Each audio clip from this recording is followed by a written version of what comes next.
Dengan kondisi yang Ibu merasa berjalan sendiri, apa yang ingin Ibu sampaikan, Bu, kepada pemerintah, pemangku kepentingan kita, para wakil-wakil rakyat kita? Ya, yang kami inginkan adanya mungkin bisa ada pembicaraan lebih lanjut agar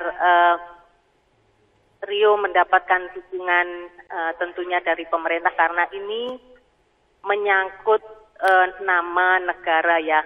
Kalau toh ada sponsor yang ingin membantu mendukung Rio ya pasti itu akan sangat berguna, karena produk mereka bisa dipasarkan mendunia gitu. Tapi harusnya juga nama Indonesia sendiri juga harusnya ada di mobil Rio gitu, Pak.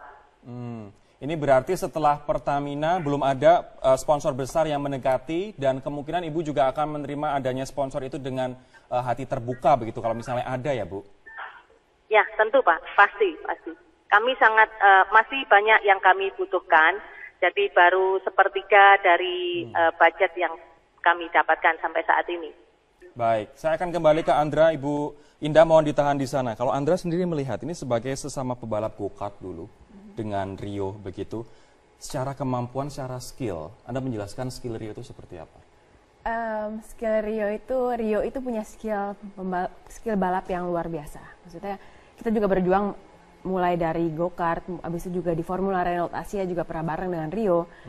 Rio selalu punya sesuatu yang bisa membangun tim itu juga jadi lebih baik.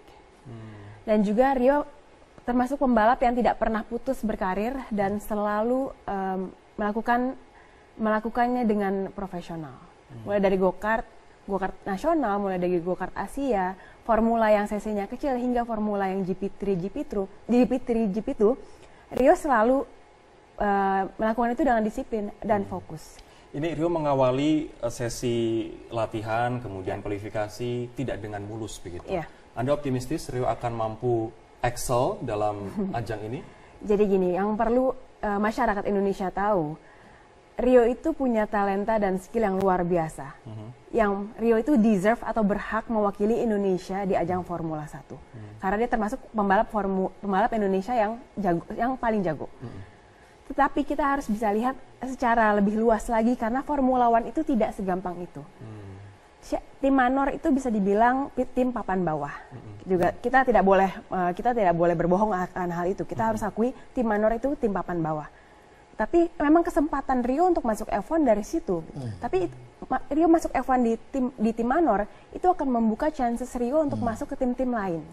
Tapi Rio seperti yang tadi Tante Indah juga bilang, sekarang Rio sudah lebih unggul dari Pascal Wehrlein, teammate-nya, walaupun Rio kena penalti. Tapi itu Rio membuktikan kalau Rio itu sudah bagus untuk timnya. Tapi sedangkan memang bisa kita bilang tim manor ini memang masih sulit, bukan Rio-nya. Tim manor ini masih sulit untuk bersaing dengan tim lain. Makanya targetnya manor adalah untuk naik ke papan tengah begitu ya. Gitu. Jadi mungkin dengan adanya Rio dan juga adanya Pascal Wehrlein, mungkin tim manor juga bisa terangkat oleh itu. Andra setuju dengan apa yang tadi Ibu Indah sampaikan, bahwa pemerintah kita, masyarakat kita masih belum melihat loh seberapa pentingnya ajang ini, baik bagi Rio, bagi olahraga kita, dan bagi bangsa kita.